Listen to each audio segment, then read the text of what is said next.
नमस्कार दोस्तों। आज हम क्लास 7th के हमारे अतीत का पहला पाठ है 1000 वर्षों के दौरान हुए परिवर्तन की पड़ताल। यानी कि 1000 वर्ष है कौन से, अर्थात हम मध्य काल में प्रवेश करते हैं। उन प्रवेश के दौरान जो 1000 वर्ष हमारे पास है, पूरा मध्य काल, इनमें कौन कौन से हमें परिवर्तन देखने को मिले। एनसीईआरटी की किताब में, कक्षा 7 की एनसीईआरटी किताब में बड़ा इत्मीनान से चीज़ों को क्लियर किया गया है। मेरा मानना है कि शायद आपके पास एनसीईआरटी किताब है तो आप बेहतर तरीके से पढ़ पाएंगे। इसमें पहला ही एक, आप ये लेसन खोलते ही एक मैप मिलेगा। ये मैप अरब भूगोलवेता अल इदरीसी ने 1154 में बनाया था। इस मैप की खासियत यह है कि इसमें श्रीलंका को ऊपर दर्शाया गया है। आपके दिमाग में सबसे बड़ी सोच ये रहती है कि एक्चुअली में जब भी मैप आती है तो नॉर्थ पोल ऊपर रहता है। क्या फ़र्क पड़ता है जब नॉर्थ पोल नीचे कर दें, तो मैप पर कोई फ़र्क नहीं पड़ेगा, ठीक है ना। पर क्योंकि हमने, जब फ्रांसीसी मानचित्रकार ने जो नक्शा बनाया सबसे पहले 1720 में, उस मानचित्र का नाम था गियोम द लिस्ले, ठीक है ना, कि एटलस नूवो ने एक नक्शा बनाया था जो प्रेजेंट टाइम में आप मैप देखते हैं ना, उस तरीके से। मैं आपके लिए एक प्रश्न छोड़ता हूं कि अगर मैप बनाने का कार्य आपको दिया जाता तो आप नॉर्थ पोल किधर रखते? ध्यान रखना, नॉर्थ पोल, साउथ पोल, अक्षांश, देशांतर, ये सारे के सारे काल्पनिक है। अब आप कहाँ रखते? चलिए, ये कुछ एक्चुअली में इसमें मैप में दी हुई जानकारी है जो आपको शायद पता चलेगी, बताना जा रहा था। चलिए, मैं बात कर रहा था कि इन 1000 वर्षों के दौरान परिवर्तन क्या है। इसमें एक टॉपिक दे रखा है, नई और पुरानी शब्दावली। इसका मतलब ये होता है कि नई और पुरानी शब्दावली, यानी कि शब्दों के अर्थ बदल जाते हैं, शब्दों के अर्थ ही बदल जाते हैं। कैसे कि अगर समय के साथ साथ सूचनाओं के संदर्भ बदलते हैं तो भाषा और अर्थों के साथ क्या होता है। ऐतिहासिक अभिलेख कई तरह की भाषाओं में मिलते हैं और ये भाषाएं भी समय के साथ साथ बहुत बदली है। उदाहरण के लिए मध्य युग की फारसी आधुनिक फारसी भाषा से भिन्न है, और ये भिन्नता सिर्फ व्याकरण और शब्द भंडार में ही नहीं आई, समय के साथ शब्दों के अर्थ भी बदले जाते हैं। शब्दों के अर्थ, उदाहरण के लिए हिंदुस्तान शब्द लीजिए। आज हम हिंदुस्तान का मतलब आधुनिक राष्ट्र राज्य भारत से लेते हैं, पर 13वीं सदी में जब फारसी के इतिहासकार मीना सिराज ने हिंदुस्तान शब्द का प्रयोग किया था तो उसका आशय पंजाब, हरियाणा और गंगा यमुना के बीच स्थित इलाका से था। इसने इस शब्द का राजनीतिक अर्थ में उन इलाकों के लिए इस्तेमाल किया जो दिल्ली के सुल्तान के अधिकार क्षेत्र में आते हैं। यानी मीना सिराज ने हिंदुस्तान शब्द का प्रयोग राजनीतिक अर्थ में लिया। सल्तनत के प्रसार के साथ साथ इस शब्द के अंतर्गत आने वाले क्षेत्र भी बढ़ते गए, लेकिन हिंदुस्तान शब्द में दक्षिणी भारत का समावेश कभी नहीं हुआ। इसके विपरीत 16वीं सदी के प्रारंभ में बाबर ने हिंदुस्तान शब्द का प्रयोग इस उपमहाद्वीप के भूगोलवेता, पशु पक्षियों और यहाँ के निवासियों की संस्कृति का वर्णन करने के लिए किया। मतलब बाबर ने हिंदुस्तान शब्द का प्रयोग भौगोलिक अर्थ में किया, मीना सुराज ने राजनीतिक अर्थ में प्रयोग किया, और ये हिंदुस्तान शब्द का प्रयोग 14वीं सदी के कवि अमीर खुसरो द्वारा प्रयुक्त शब्द हिंद के ही कुछ कुछ समान हैं। और वो जब हिंद शब्द प्रयोग करता है तो इसका सांस्कृतिक अर्थ में प्रयोग करता है। कहने का तात्पर्य यह है कि समय के साथ साथ शब्दों के अर्थ कैसे रूढ़ हो जाते हैं वो समझने वाली बात है। चलिए, किसी भी शब्द का प्रयोग करने में इतिहासकारों को बहुत सावधान रहना पड़ता है और चाहिए भी। क्यों? सोचिए, अतीत में उन शब्दों के अर्थ अलग थे, वर्तमान में उन शब्दों के अर्थ अलग हैं। एक विदेशी शब्द दिए रखा है, एक शब्द है विदेशी शब्द। अब विदेशी शब्द से आज का अर्थ क्या होगा? जो भारतीय न हो। पर मध्य युग में परदेशी के अर्थ में लिया जाता था, अर्थात गांव में कोई अनजाना व्यक्ति जो उस समाज और संस्कृति का अंग न हो उसे विदेशी कहा जाता था। उसे हिंदी में परदेशी या फारसी में अजनबी कहा जाता था। इसलिए नगरवासी के लिए वनवासी विदेशी है। ठीक है ना?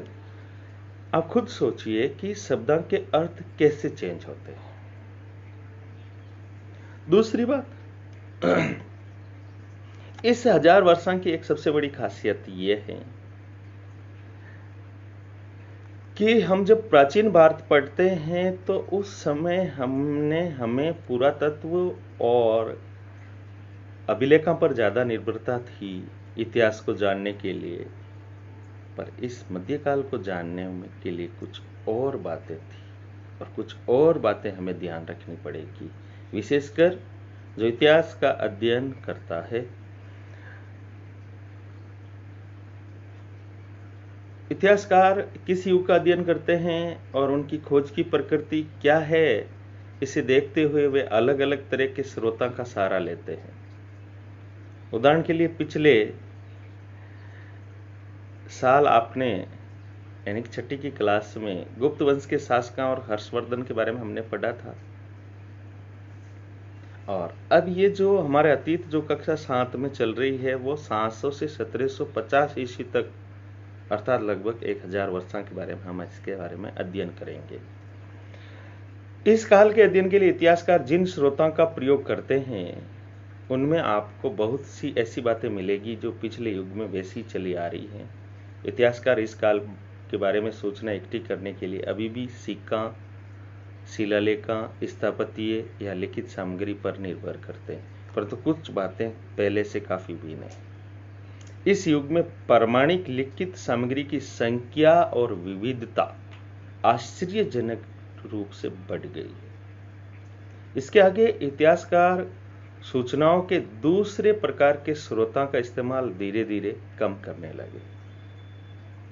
वजह, इस दौरान कागज क्रम से सस्ता होता गया, बड़े पैमाने पर उपलब्धि होने लगा। फिर लोग धर्म ग्रंथ, शासकों के वृत्तांत, संता के लेखन, उपदेश, अर्जियां, अदालतों के दस्तावेज, हिसाब तथा करों के खाते आदि लिखने में इसका उपयोग करने लगे। धनी व्यक्ति, शासक, जन, मठ, मंदिर पांडुलिपियां एकत्रित किया करते थे। इन पांडुलिपियों को पुस्तकालयों तथा अभिलेखागार में रखा जाता था।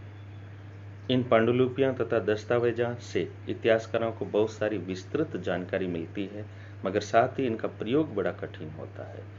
क्यों? क्योंकि इनकी विभिन्न प्रतियां मिलती है। विभिन्न प्रतियां मिलने का मतलब एक्चुअली में कॉपी मिलती है। और पहले एक्चुअली में प्रिंटिंग प्रेस तो थी नहीं। जब प्रिंटिंग प्रेस नहीं थी तो हाथ से कॉपी करनी पड़ती थी। अब कोई शब्द का अर्थ समझ में नहीं आ रहा है या शब्द स्पष्ट लिखा हुआ नहीं मिल रहा है तो अपने जो कॉपी करने वाला यानी कि नकल नवीस जो था वो अपने हिसाब से उस शब्द को लिख देता था। इसलिए विभिन्न प्रकार की प्रतियां तैयार हो जाती थी। सोचिए,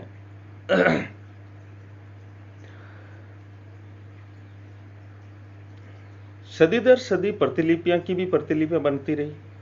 अंततः एक ही मूल ग्रंथ की भिन्न भिन्न प्रतिलिपियां एक दूसरे से बहुत ही अलग हो गई।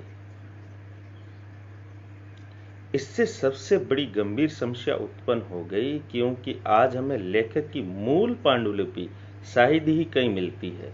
हमें बाद के लिपिकों द्वारा बनाई गई प्रतिलिपियों पर ही पूरी तरह निर्भर रहना पड़ता है। इसलिए इस बात का अंदाज लगाने के लिए कि मूलतः लेखक ने क्या लिखा, इतिहासकारों को एक ही ग्रंथ की विभिन्न प्रतिलिपियों का अध्ययन करना पड़ता है। और कई बार लेखक खुद अपने वृत्तांत में संशोधन करते हैं। जियाउद्दीन बर्नी, ये सवाल पूछा भी जा सकता है, 14वीं शताब्दी का इतिहासकार है। जियाउद्दीन बर्नी ने अपना वृत्तांत पहली बार 1356 में, दूसरी बार इसके 2 वर्ष बाद में लिखा, और दोनों में अंतर है। लेकिन 1971 तक इतिहासकारों को पहली बार वाले वृत्तांत की जानकारी ही नहीं थी। और जब 1971 के बाद जब पता चला कि पहले वाला वृत्तांत मिल गया, तो इतिहासकारों के लिए दिक्कत हो जाती है। तो बड़ा सोच समझकर अध्ययन करना पड़ता है। एक और चीज, इन 1000 वर्षों के दौरान कुछ और परिवर्तन आप देखने को मिलते हैं, क्योंकि इसमें अनेक बहुत परिवर्तन हुए हैं।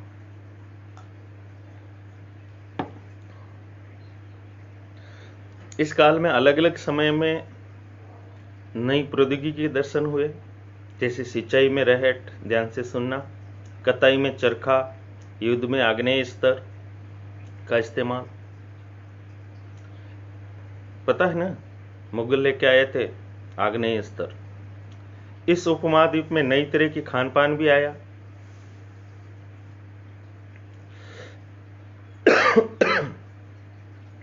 आलू, मक्का, मिर्च, चाय, कॉफी, पुर्तगालियों का आगमन के साथ ही ये खान पान भी आ गया।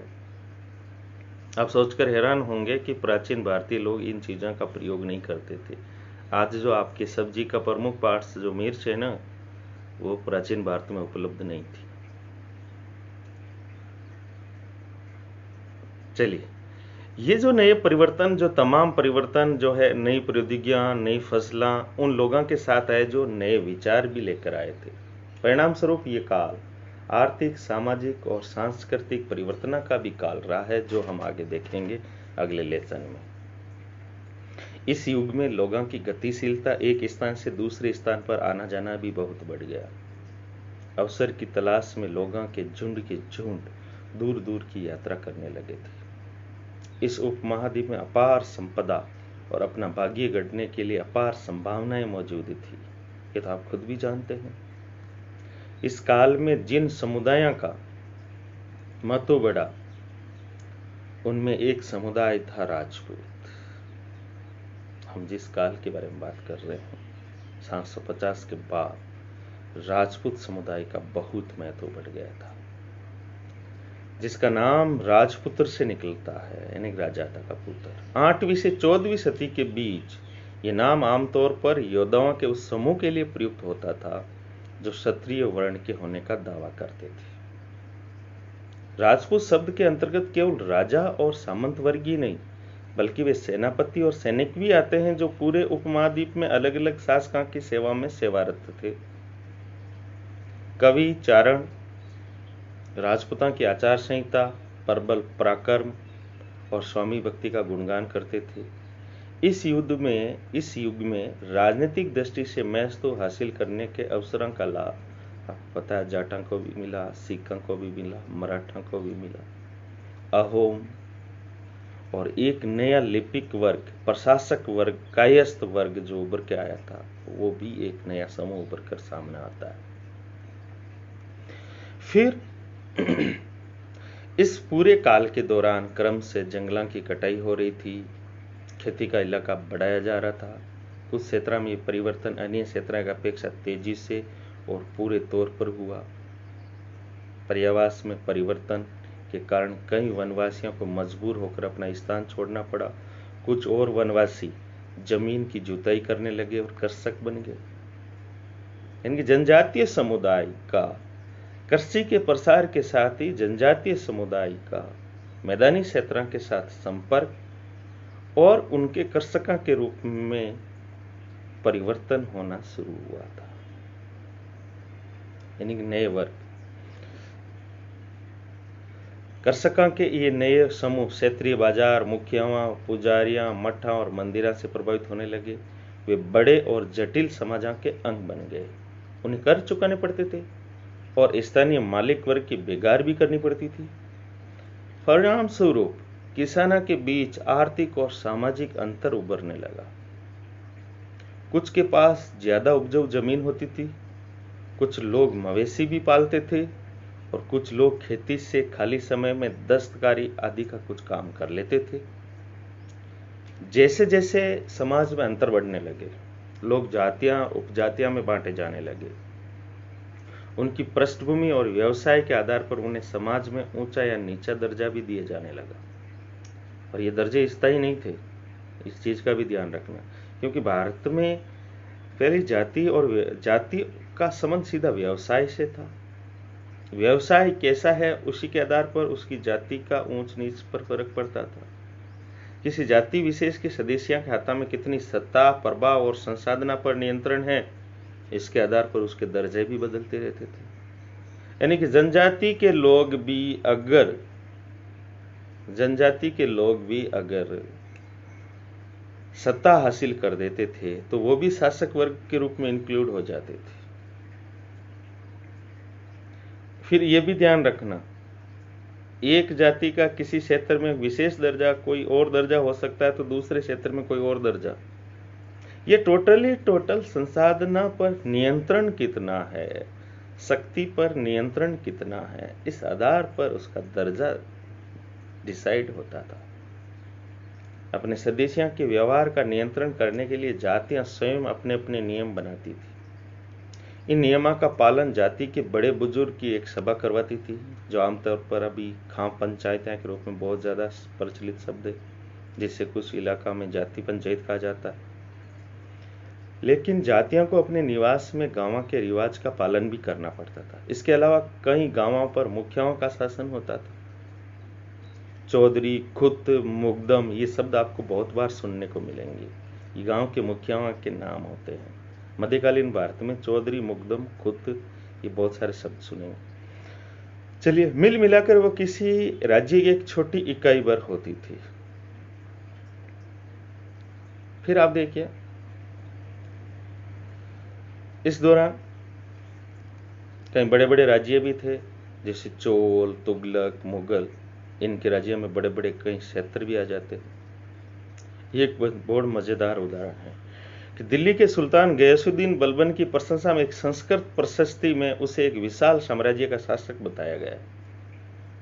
मैं संस्कृत प्रशस्ति का नाम बताऊंगा, पहले ये सुन लें। जो पूर्व में बंगाल, हालांकि बलबन का नहीं राज्य था, गौड़ से लेकर पश्चिम में अफगानिस्तान के गजनी तक फैला हुआ, जिसमें संपूर्ण दक्षिणी भारत भी आ जाता है। ठीक है ना। ये उस क्षेत्र के स्वामी के रूप में बलबन को दर्शाया गया था। इतिहासकार इस विजय अभियान के दावा को अतिशयोक्तिपूर्ण मानते हैं। अब मैं बताता हूं वो संस्कृत प्रशस्ति कौन सी है जिसमें बलबन को बहुत बड़ा साम्राज्य का स्वामी बताया गया था। पालम बावली अभिलेख। पालम बावली अभिलेख, इस अभिलेख में गयासुद्दीन बलबन का नाम है श्री हमीर गयासुद्दीन नरपति। ध्यान रखना, श्री हमीर गयासुद्दीन नरपति। इसमें एक जो महत्वपूर्ण बात लिखी हुई है वो एक सुन लें। बलबन के शासन के कारण विष्णु भी शांति की नींद में सोते थे। अब आप प्रश्न तो ये उठता है कि ये प्रशस्ति इतनी बढ़िया लिखी किसने, कितने पैसे मिले होंगे। चलिए, पंडित योगेश्वर द्वारा रचित ये प्रशस्ति है। ये प्रश्न आपसे पूछा जा सकता है, इस चीज का ध्यान रखिएगा। फिर जब मध्यकाल की शुरुआत होती है, नैनिक के सन 700 तक कई क्षेत्रों के अपने अपने भौगोलिक आयाम भी तय हो चुके थे और उनकी अपनी भाषा और सांस्कृतिक विशेषताएं स्पष्ट हो गई थी। ये क्षेत्र विशेष शासक राजवंशों से जुड़ गए थे। इन राज्यों के बीच काफी टकराटें चलती रहती थी। कभी कभी चोल, खलजी, तुगलक, मुगल जैसे राजवंश अनेक क्षेत्रों में फैला एक विशाल साम्राज्य भी खड़ा कर देते थे। परंतु अमूमन छोटे छोटे राज्य थे। ये सभी साम्राज्य समान रूप से स्थिर या सफल नहीं हो पाते थे। जितना जैसे मुगल साम्राज्य स्तर रहा, चोल साम्राज्य स्तर रहा, इतना कोई और स्तर नहीं हो पाता था। और आप खुद जानते हैं कि 18वीं सदी में मुगल वंश पतन के ढलान पर था। फलस्वरूप क्षेत्रीय राज्य फिर उभरने लग जाते थे। लेकिन वर्षा से जो सर्व क्षेत्रीय साम्राज्य का शासन चल रहा था, यानी कि 200 वर्षों तक विशाल महान मुगल साम्राज्य की परंपरा चल रही थी, उससे क्षेत्रों की प्रकृति बदल गई। उन पर कई छोटे बड़े राज्यों का शासन चलता रहा था और उन राज्यों की बहुत सी बातें उस महाद्वीप के अधिकतर भाग पर फैले उन क्षेत्रों को विरासत में मिली थी। इस तथ्य का पता हमें उनकी परंपराओं से लगता है जो इन क्षेत्रों में उभरी। जैसे हम राजपूत पेंटिंग्स के बारे में देखते हैं, राजपूत स्थापत्य के बारे में देखते हैं, तो मुगलों से पहले का स्थापत्य और मुगलों के बाद का स्थापत्य, मुगलों से पहले पेंटिंग, मुगलों से बाद की पेंटिंग, ये सारे उसके प्रभाव को दर्शाते हैं। हम देखेंगे, सोचेंगे तो आपको भी पता चलेगा। ऐसी परंपराएं प्रशासन, अर्थव्यवस्था के प्रबंधन, उच्च संस्कृति और भाषा के संदर्भ में मिलती है। चलिए, बहुत सारी बातें हैं। और एक और चीज, इस काल में नए धर्म का आगमन होता है भारत में। इतिहास के जिन हजार वर्षों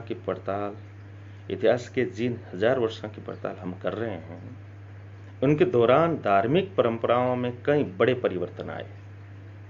दैविक तत्व में लोगों की आस्था कभी कभी बिल्कुल ही व्यक्तिगत स्तर पर होती थी, मगर आमतौर पर इस आस्था का स्वरूप सामूहिक होता था। अब थोड़े से गुड शब्द है। व्यक्तिगत स्तर यानी कि निर्गुण निराकार ईश्वर में विश्वास, सुमिरन में विश्वास, ऐसी परंपरा भी आपको पता, निर्गुण भक्ति आंदोलन शुरू हुआ था। फिर किसी दैविक तत्व में सामूहिक आस्था यानी धर्म प्राय स्थानीय समुदायों के सामाजिक और आर्थिक संगठन से संबंधित होती थी। और ये बिल्कुल हम जब आगे पढ़ेंगे तो आपको बिल्कुल पता चल जाएगा कि धर्म जिसे हम भक्ति आंदोलन कहते हैं, नए धर्म आने का आगमन कहते हैं, इस दौरान उनकी परंपराओं, उनकी मांग के अनुसार उसमें परिवर्तन झलकते हैं। जैसे जैसे इन समुदायों का सामाजिक संसार बदलता गया, वैसे ही इन आस्थाओं में भी परिवर्तन होता गया। आज हम जिसे हिंदू धर्म कहते हैं न, इसमें भी इस युग में महत्वपूर्ण बदलाव आए। इस परिवर्तन में कुछ थे जैसे नई देवी देवताओं की पूजा। जैसे एक मैं उदाहरण बताता हूं, ग्राम रक्षक देवता के रूप में भैरू जी की उपासना 10वीं शताब्दी से शुरू होती है। हनुमान जी ज्यादा पॉपुलर नहीं थे, 8वीं शताब्दी में उभर कर सामने आए थे। राजाओं द्वारा मंदिर का निर्माण, इस पूर्व मध्यकालीन भारत में सबसे बड़े बड़े मंदिरों का जो निर्माण हुआ है वो राजाओं ने निर्माण करवाए। तो अपने राजस्थान में देखिए परतियारा के मंदिर। चलिए, और बड़े बड़े मंदिरों का निर्माण और पुरोहिता के रूप में ब्राह्मणा का एक नए स्वरूप में वर्चस्व बढ़ता गया। प्राचीन भारत में तो एक्चुअली में ज्ञान और वैदिक पाठ के कारण ब्राह्मणा का वर्चस्व बना है। मध्यकालीन भारत की शुरुआत में ब्राह्मणा का वर्चस्व मंदिर मठा के कारण बढ़ा है। संस्कृत ग्रंथों के ज्ञान के कारण समाज में ब्राह्मणा का बड़ा आदर होता था। इनके संरक्षक थे नए नए शासक जो स्वयं की प्रतिष्ठा चाह रहे थे। नए शासक का मतलब है कि नए सिपा सालार, नया सरदार उभर कर सामने आया। तो वो सरदार ब्राह्मणा की अनुमति मिल जाती थी, तो उसका भी सामाजिक स्वीकार्यता बढ़ जाती और ब्राह्मणा को भी अपार धन संपत्ति मिल जाती, उसको भी वैभव बढ़ जाता। चलिए, ये गठजोड़ है। इस युग में एक महत्वपूर्ण परिवर्तन भक्ति की अवधारणा में क्या आया।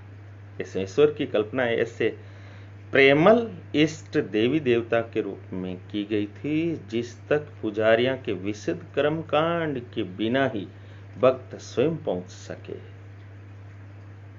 अर्थात एक तरह का उन कर्म कांडों के खिलाफ एक तरह का एक विक्षोभ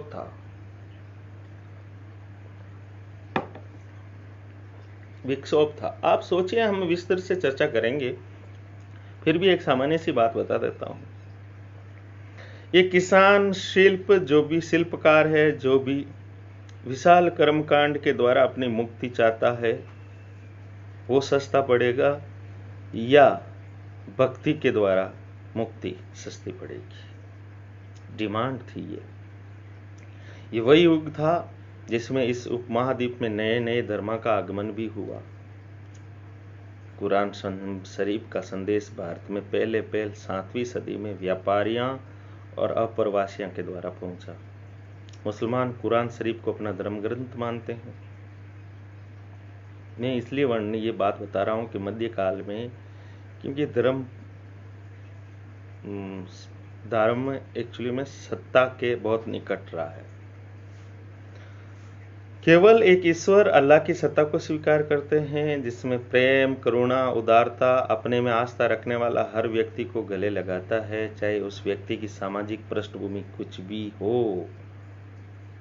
अर्थात मुसलमान में एकाकारता थी, मानवीय भेदभाव नहीं था। हालांकि नस्लीय भेदभाव तो पारंपरिक रूप से, व्यावहारिक रूप से सदा से विद्यमान रहे हैं, पर सैद्धांतिक रूप से मुसलमान धर्म में कभी भी भेदभाव नहीं रहा।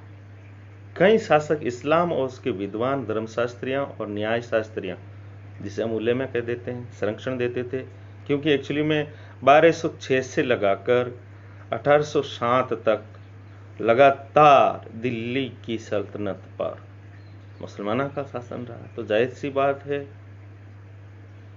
उनके जानकार उलेमा को संरक्षण मिलेगा। जब हिंदू शासक होते थे तो पुरोहितों को संरक्षण मिलता था। हिंदू धर्म की ही भांति इस्लाम के अनुयायी भी अपने धर्म की अलग अलग तरह की व्याख्या करते थे। मुसलमानों में कुछ शिया थे। What do you mean by Shia? ध्यान से सुनना। जो पैगंबर साहब के दामाद अली को मुसलमानों का विधि सम्मत नेता मानते थे, दैट इज शिया। और कुछ सुन्नी थे जो खलीफाओं के प्रभुत्व को स्वीकार करते हैं, अर्थात खलीफाओं को विधि सम्मत नेता मानते हैं। इस्लाम के आरंभिक दौर में इस धर्म का नेतृत्व करने वाले खलीफा कहलाते थे और आगे भी इनकी परंपरा चलती रही। प्रथम विश्व युद्ध में खिलाफत आंदोलन, प्रथम विश्व युद्ध के दौरान खिलाफत आंदोलन हम देखेंगे, ये इसी से जुड़ा हुआ है। इस्लामी न्याय सिद्धांत। अब इस्लामी न्याय सिद्धांत की बहुत सारी शाखाएं हैं जो मैं आपको बताऊंगा आगे के पाठ में, कि विभिन्न परंपराओं में कई महत्वपूर्ण अंतर रहे हैं। ऐसे भी धर्म सिद्धांत और रहस्यवादी विचारों को लेकर भी विभिन्नताएं देखने को मिलती है। सूफीज्म जो इस्लाम के कट्टर स्वरूप को नहीं मानता,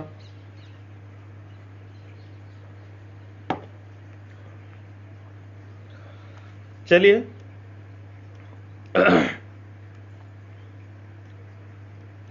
एक लास्ट बात, इतिहास का विभाजन, जो आपसे विचार विमर्श के द्वारा तय करना है।